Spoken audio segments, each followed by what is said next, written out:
Hey there, wargamers. This is Justin from AMPServices with an X-Wing video review. So we're going to be talking about the TIE Aggressor, which is part of the most recent wave of the X-Wing miniatures, and I think is creating quite a big commotion with the Imperial crowd. We will talk about that in just a moment. It's very exciting and pretty cool. So first off, let's jump right into the dial. So decent amount of green, no hard turn 1, so he's not going to be trying to stay up close. Does have a flip turn, which is nice. 4-speed straight, so he can book it. Good greens. Nice hard turn 3s and 2s, so pretty maneuverable for what he's going to be doing, which we will discuss shortly. Let's jump right into the pilot cards. Starting with the low one at 17. 17 points. Nice, that's cheap. Woo! Cheap, cheap. So 17 points, this is the CNR Specialist. He has 2 munition upgrades and a turret slot. A turret slot, you guys, for the Imperials. How excited are you right now that you get turret slots? Yep. All the rebels are crying and all the Imperials are going to be making the rebels do the dying. That is pretty cool. So focus, target lock, and a barrel roll, so it's really going to help with positioning. Stats are not amazing. He's only got 5 lives, so incredibly fragile, but he has access to the turret slot. This is dumb. Oh man, how is that dumb? Alright, let's check out the other guys and see what we got. You guys can't tell right now. You might be able to hear. I'm getting a little excited. I have a big grin on my face. This is really stupid. So this one comes in 19 points, 2 points higher than the other pilot. No EPT, but 3 points higher in, or 3 points higher in his pilot skill value. This one is the Onyx Squadron Escort. No name there, but really cool looking art. And again, he's got the freaking turret slot. Oh god, the rebels are crying. Oh, I got these out of order somehow. Alright, so moving backwards slightly, but same point cost 19. Slightly lower pilot skill 4, we have Double Edge here, who has an EPT as well. Once per round after you perform a secondary weapon attack that does not hit, you may perform an attack with a different weapon. Nifty. Being able to lob your missiles is... Oh. Yeah, dumb. Yeah, he's going to be expensive, but dumb. Like, you're already all but guaranteed to hit things with a twin laser turret anyway, but yeah, see, I've already got ahead of myself and got to the part I was going to talk about, but yeah, twin laser turret on this guy, he's already going to hit, and if he doesn't hit, he's just going to take some missiles to the face. Pretty cool. Last but not least here, 22 points of pilot skill 7, we have Lieutenant Kestel. When attacking, you may spend 1 focus token to cancel all the defender's blink and eye results. Holy crap. So, think about this. If you stack him with the Upsilon Shuttle and some of the other shenanigans to give out extra focus tokens, if you can get 2 focus tokens on this bad boy, or run, 2 focus tokens on him, or get other shenanigans, if you run a twin laser turret on him, first shot, spin that focus. Make it to where they cancel all their eyeballs, so they can't focus, basically. Second shot, spend a focus token again, make it to where they can't spend a focus, or well, basically they can't change their focus results. Dumb. Yeah, he's going to be hitting stuff. Yeah, really good. And these guys seem relatively cheap. Let's check out their upgrade cards and see what kind of shenanigans they give us here. Elite Pilot Talent here. We've got 2 points coming in. Intensify Exhausted. Small ship only, dual card. This is the second dual card we've ever seen. The first one is Adaptability. At the end of the combat phase, you may spend 1 focus survey token to flip this card. And they do both. They only get a focus, but I think they're planning ahead because you could be putting this on someone who has both. Small ship only. After you perform a booster barrel roll action, you may assign 1 focus survey token to your ship. If you do, flip this card. Okay. So basically, every other turn, if this guy barrel rolls, he gets a free focus. He has to flip the card. Then to get back to Intensify, you're going to have to spend a focus survey to flip it. So, not terrible. Really good on ships that have both barrel and boost. So, interesting. Yeah, it's going to give some options to people with elite pilot talents, I think.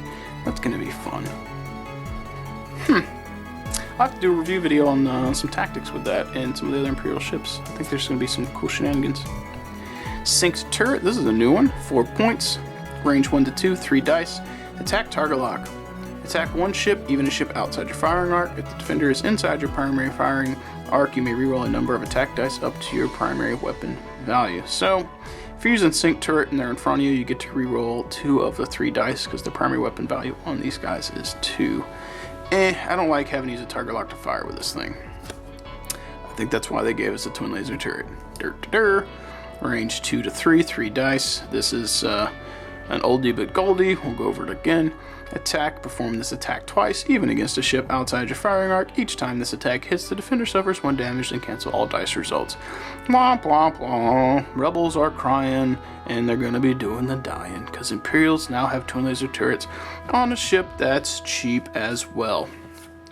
On the cheap one here, you can throw a twin laser turret on him. He's going to come in at 23 points. With the way his dial looks, he can do hard turn 3s, and he doesn't require a droid to do it because they're white. And again, he only comes in at 23 points. So technically you could field 4 of these and come in at 92 points, I think is the math. So you still have 8 points to play with. Whereas the Rebels could only field effectively, I think, 4 Y-Wings at that same point level. Because I think they come in at 25 with their optimal upgrades with the droid that you need to make them function. So you could run the lackluster Imperial build with 4 of these guys with twin laser turrets. I think that's incredibly boring, so please don't do that.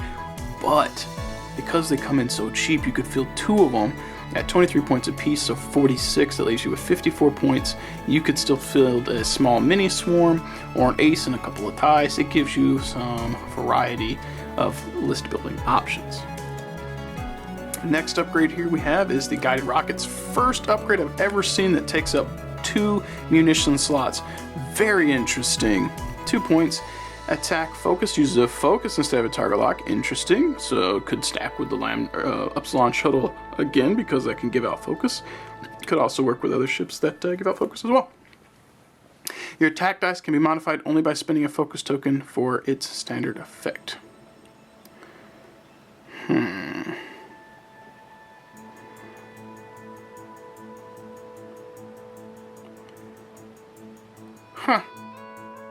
So if I read that right, only be modified. Your attack dice can be modified only by spending a focus token for its standard effect. So people can only do things with standard tokens. They can't modify this in any other way, which makes me think System Jammer or whatever wouldn't work. Interesting. I feel like they might do a clarification on that or errata, because that it might be straightforward for people who are rules Nazis, and as the local TO for our X-Wing community, you'd think I would know that by heart here and it would click, but that seems rather odd wording. We'll see. It is cheap though. Lightweight frame, which we've seen before, which is really good. You throw this on any ship with a hull value of 2, and basically most things in the game they're going to shoot at them are going to have a higher than 2 attack value, so you're essentially going to have a 3rd evade dice almost all the time. There are instances where like an A-Wing or something with 2 attack dice is going to blast at you, but then it's even Steven, 2v2, no big deal. Let alone if the A-Wing shoot at you at range 3 or the equivalent, so you have the extra evade dice from range. So anyways guys, I think this ship is pretty darn cool looking. It's going to bring some options to the Imperial fleet that they did not already have. And the big deal here is it's got the turret slot, but they gave you the twin laser turret in the kit. I think Fantasy Flight's realizing, they can push some of their sales by making you buy kits you don't necessarily want for your fleet to get upgrades, but I think they're realizing they're going to have to adapt that a little bit so that you're not quite as forced to buy ships from factions that you don't own. So this is a great way for Imperials to get a twin laser turret without having to buy a $20 K-Wing if they can find one. Difference is the K-Wing, I believe, comes with 2 twin laser turrets.